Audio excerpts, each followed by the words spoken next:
Hello guys. ये है problem ए, code forces round 724 division 2।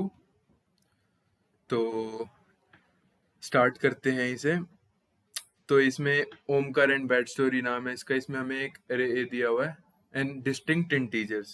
ठीक है, यहाँ पर प्रॉब्लम ढंग से पढ़नी थी। प्रॉब्लम है, अगर जिससे नहीं होगी तो उसने ध्यान से नहीं पढ़ा हो शायद, या फिर देखते हैं आगे इसका क्या अप्रोच है। तो and distinct integers array A में हमें गिवन है, और एक नाइस एरे की डेफिनेशन गिवन है कि एक बी एरे नाइस कब होगा, जब उसमें हम कोई भी दो डिस्टिंक्ट एलिमेंट उठाएंगे, उसका एब्सोल्यूट वैल्यू का जो भी डिफरेंस का एब्सोल्यूट वैल्यू होगा, मतलब मॉड, वो बी में होना चाहिए एटलीस्ट वंस। और ये एटलीस्ट वंस भी मतलब एक ही बार होना चाहिए, क्योंकि आगे लिखा हुआ है all elements in B must be distinct. तो मतलब बी में एक तो सारे डिस्टिंक्ट होने चाहिए, जो भी आ रहा है एक बार आना चाहिए, और किसी भी दो नंबर को उठाएंगे तो उसका एब्सोल्यूट डिफरेंस जो है वो भी होना चाहिए एरे बी में।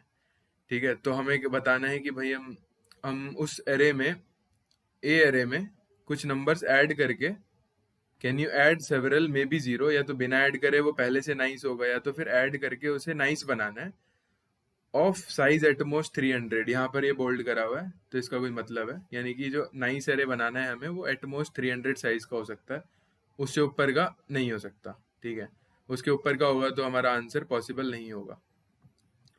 तो ये एग्जांपल दिया हुआ है और ये एब्सोल्यूट का मीनिंग दिया हुआ है। तो यहाँ पर वही है। अच्छा, डी में अपडेट आया, कुछ देखते हैं। तो टेस्ट केसेस हैं, number of elements in array 100 है। ठीक है, और जो एलिमेंट्स की रेंज होगी इनपुट एरे में वो -100 to 100 है। हमें अगर पॉसिबल है तो उसका साइज प्रिंट करवाना है, जो कि 300 से लेस देन होना चाहिए, लेस देन इक्वल टू। और एरे में ये सब कंस्ट्रेंट है। ठीक है, और अदरवाइज नो प्रिंट करवाना है। तो ये एक चीज तो यहाँ पर ये ध्यान में रखो कि इसका साइज एटमोस्ट 300 होना चाहिए। जो एरे ए को हम नाइस बनाएंगे तो फाइनली जो एरे बनेगा उसका साइज एटमोस्ट 300 होगा, और सारे डिस्टिंक्ट इंटीजर्स होने चाहिए। ठीक है, मस्ट बी डिस्टिंक्ट। तो इसका सॉल्यूशन अप्रोच देखते हैं कैसे करेंगे। तो हमें दिया है कि भाई एक एरे ए है। काफी आसान क्वेश्चन था, बस चीजों को समझना था जैसे वहां पर गिवन है। ठीक है, तो अब इसको हमें नाइस बनाना है। नाइस का क्या मतलब है, कोई भी ए आई ए जे उठाऊंगा और उसका अगर मैं एब्सोल्यूट डिफरेंस लूंगा तो ये प्रेजेंट होना चाहिए, present in A, array A में प्रेजेंट होना चाहिए। अगर नहीं है तो मैं इंसर्ट कर सकता हूँ इसको नाइस बनाने के लिए। तो अब यहाँ पर एब्सोल्यूट डिफरेंस से क्या समझ में आता है कि भाई ये एब्सोल्यूट डिफरेंस तो हमेशा greater than equal to zero ही होगा। तो ठीक है, तो मैंने क्या कहा, चलो देखते हैं कि अगर हमारा गिवन एरे में कुछ नंबर पड़े हैं, देखते हैं, मान लो 2 4 है कुछ, तो ये नाइस है क्या। तो इसमें से कोई भी दो को उठाऊंगा तो एक ही पेयर पॉसिबल है, 2, 4। इसका एब्सोल्यूट डिफरेंस कितना आएगा, 2 - 4 2। तो 2 प्रेजेंट है एरे में, तो ये नाइस है, ये वाला एरे नाइस है। ठीक है, नाइस एरे। नाइस एरे में डेफिनेशन हमने देख लिया था, एब्सोल्यूट डिफरेंस किसी भी पेयर का उस एरे में प्रेजेंट होना चाहिए। ठीक है, अब क्या दिक्कत है यहाँ पे, तो मैंने कहा चलो पॉजिटिव का देखा एक केस, अब थोड़े से नेगेटिव भी इंक्लूड करते हैं, क्योंकि हमारे एरे में जो रेंज दे रखी है हमें ए आई, वो 100 to -100 है। मतलब इनपुट में ये रेंज है एरे में एलिमेंट्स की। ठीक है, तो मैंने कहा -2 ले लेते हैं और -4 ले लेते हैं एरे को। तो अब इसमें क्या सीन है, तो मैंने कहा एक ही पेयर बन रहा है, तो इसका एब्सोल्यूट डिफरेंस क्या होगा, -2 और +4, ये हो गया 2। तो मैंने कहा 2 तो है नहीं, तो 2 तो इसमें डालना पड़ेगा, तो 2 डाल देते हैं। ठीक है, अब एरे ये बन गया। अब मैंने कहा अब ऐसा पेयर उठाओ, कोई भी उठाओ, मान लो ये -2 और 2 उठाते हैं, तो -2 का एब्सोल्यूट डिफरेंस ये आ गया 4। 4 नहीं है तो 4 डालना पड़ेगा। तो यहाँ पर मैंने क्या देखा कि अगर कोई भी एक नेगेटिव वैल्यू आ जाएगी और एक पॉजिटिव वैल्यू अगर एरे में आ जाएगी, तो उसका एब्सोल्यूट डिफरेंस तो हमेशा इंक्रीज करता रहेगा ना। समझ रहे हो कि जैसे ए आई माइनस ए जे है, और इसमें से एक नेगेटिव है एक पॉजिटिव है। मान लो ये नेगेटिव है और ये वाला पॉजिटिव है, तो ये जो एब्सोल्यूट डिफरेंस आएगा ये तो ए आई प्लस ए जे ही आएगा ना, मतलब मॉड वैल्यू को अगर हम ऐड करें तो फिर से एक नया एलिमेंट ऐड होगा। फिर मैं अगर इस नेगेटिव का इसके साथ लूंगा तो इन दोनों से बड़ा 6 आ जाएगा, फिर -2 6 8 आ जाएगा, तो ये सीरीज खत्म ही नहीं होगी कभी। ठीक है, लेकिन हमारे आंसर में हमें गिवन है कि नाइस अरे हमें बताना है less than equal to 300 size का। ठीक है, तो ये 300 से तो एक्सीड मार ही जाएगा अगर एक नेगेटिव और एक पॉजिटिव यहाँ पर हो गया। तो ये चीज समझनी थी यहाँ पर बस, कि एक पॉजिटिव और एक नेगेटिव नहीं हो सकता एक एरे में।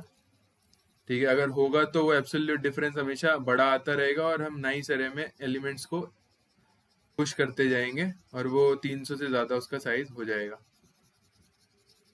ठीक है, तो एक तो ये चीज हो गई। अब मैंने कहा चलो नेगेटिव के साथ पॉजिटिव तो हो नहीं सकता, तो सारे नेगेटिव हो सकते हैं क्या? तो अभी देखा था जैसे हमने कि ये मैंने एरे लिया था, सारे नेगेटिव ही थे, लेकिन इसका जो डिफरेंस आएगा वो तो पॉजिटिव होगा ना।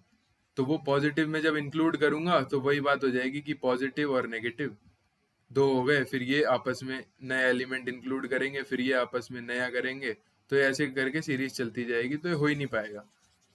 तो मतलब मैंने यहाँ क्या समझा कि नेगेटिव होना ही नहीं चाहिए एरे में। ठीक है, अगर एक भी नेगेटिव हुआ, क्योंकि n जो है अपना, ये जो n है, n greater than equal to 2 है, तो हमेशा दो एलिमेंट तो होंगे ही। तो अगर एक भी नेगेटिव हो गया, ठीक है, -1 ले लेते हैं एग्जांपल के लिए, एरे है अपना, अगर एक भी नेगेटिव हो गया, आगे कुछ भी हो, चाहे नेगेटिव हो चाहे पॉजिटिव हो, इसका दूसरे के साथ डिफरेंस पॉजिटिव ही आना है, फिर एक पॉजिटिव और नेगेटिव मिलके सीरीज को बढ़ाते रहेंगे। तो बस ये पॉइंट था कि कोई भी नेगेटिव एलिमेंट नहीं होना चाहिए एरे में, तो नेगेटिव नहीं होना चाहिए। अब ये वाला केस, जब भी एक नेगेटिव होगा हमारा आंसर नो हो जाएगा, हम पॉसिबल नहीं, क्रिएट नहीं कर सकते अरे नाइस अरे। अब सारे पॉजिटिव हैं, ठीक है, मान लो 1 4 6 8 कुछ कुछ हैं, बहुत सारे एलिमेंट हमें ए में गिवन है, तो क्या आंसर पॉसिबल है? तो मैंने क्या करा, देखते हैं। मान लो इसका कुछ मैक्स एलिमेंट है 100 तक है ना इसमें लिमिट, तो 100 ले लेते हैं। तो अब इसमें किसी भी दो को मैं उठाऊंगा अगर, ठीक है, ए आई माइनस ए जे, तो ये जो है ना हमेशा लेस देन होगा, less than equal to max of a i comma a j से। ठीक है, तो इक्वल टू कब होगा? जब एक एलिमेंट जीरो हो जाएगा। तो ये चीज हमेशा वैलिड होगी यहाँ पर, क्योंकि ये सारे पॉजिटिव हैं। तो इनका अगर मैं किसी का दो का डिफरेंस लूंगा ना, तो कुछ नेगेटिव ही होगा पॉजिटिव में से। जैसे 100 और 8 उठाऊंगा तो 100 में से 8 माइनस हो जाएगा, ठीक है, तो 92 हो गया। तो हमेशा 100 से लेस आ रहा है ये। तो मैं ये चीज कहना चाह रहा हूँ कि अगर मैं सारे पॉजिटिव में कोई भी दो उठाऊंगा ना, तो उनका एब्सोल्यूट डिफरेंस जो होगा वो लेस देन इक्वल टू होगा मैक्स वैल्यू से। ठीक है, तो ये चीज मैं एरे में ऐड करता रहूंगा। तो ये चीज की रेंज क्या है? ठीक है, ये चीज की रेंज क्या है ये मैं कह रहा हूँ। तो इसकी रेंज क्या है? 100, क्योंकि मैक्सिमम 100 है यहाँ पर। ठीक है, 100 हो सकता है और मिनिमम 0 हो सकता है। तो मैंने कहा यही तो होगा। ठीक है, तो मैंने आंसर में 0 से लेकर 100 तक सारे प्रिंट करवा दिए, क्योंकि इसके अलावा कोई पॉसिबल होगा ही नहीं डिफरेंस, अगर सारे पॉजिटिव हैं मेरे एरे ए में। तो अगर एक भी नेगेटिव है तो आंसर अगर मतलब पॉसिबल ही नहीं है। तो इसका कोड दिखाता हूँ मैं फटाफट, काफी आसान प्रॉब्लम थी। तो कोड इसका ऐसा है कि सॉल्व फंक्शन कॉल हो रहा है हर टेस्ट केस के लिए, ये तो पता ही है। तो साइज इनपुट करा और एरे इनपुट करा। मैंने एक बुलियन ले लिया कि भाई पॉजिटिव अगर इस एरे में है तो पॉजिटिव फॉल्स ट्रू हो जाएगा, नेगेटिव है तो नेगेटिव ट्रू हो जाएगा। Boolean to represent presence of positive and negative elements। ठीक है, फिर मैंने इटरेट करा, अगर पॉजिटिव है तो पॉजिटिव को ट्रू कर दिया, नेगेटिव एक भी है तो नेगेटिव को ट्रू कर दिया। तो हमने देखा था अगर एक भी नेगेटिव हुआ तो अपना आंसर नो है, क्योंकि वो सीरीज 300 से ज्यादा साइज की हो जाएगी, तो हम नाइस एरे 300 से less than equal to size का नहीं बना पाएंगे।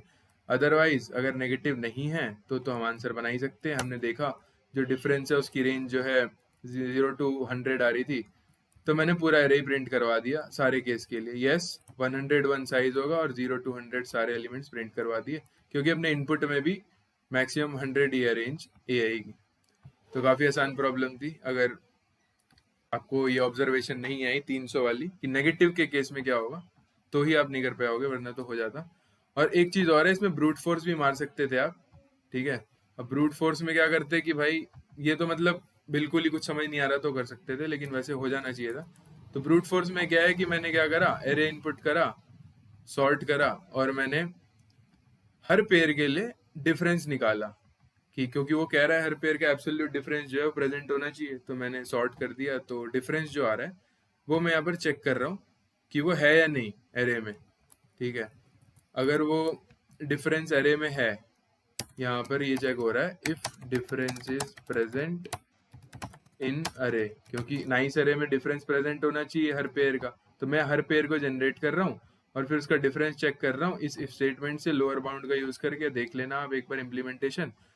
तो अगर प्रेजेंट है तो कोई दिक्कत नहीं, अगर नहीं है तो मैं उसको एरे में उसकी पोजीशन में इंसर्ट कर रहा हूँ, सॉर्टेड एरे में, कि वो कहाँ पे होना चाहिए था, इंसर्ट फंक्शन यूज करके। और फिर एफ को 1 करके ब्रेक कर दिया, जिससे कि मैं दोनों फॉर लूप से बाहर आ जाऊं। और फिर मैंने यहाँ पर चेक कर लिया कि अगर एफ सेट हुआ ही नहीं कभी, तो यानी कि अपने सारे डिफरेंस प्रेजेंट है, तो मैंने ब्रेक कर दिया ये वाइल लूप से। अदरवाइज मैंने चेक कर लिया कि एरे का साइज अगर ग्रेटर देन 300 है तो आंसर को अपन 0 कर देंगे और ब्रेक कर देंगे वाइल लूप से। अदरवाइज फिर से हम रिपीट करेंगे ये चीज। तो ये मेरे को पता ही है कि यार 300 से ज्यादा बार वाइल लूप चलेगा नहीं।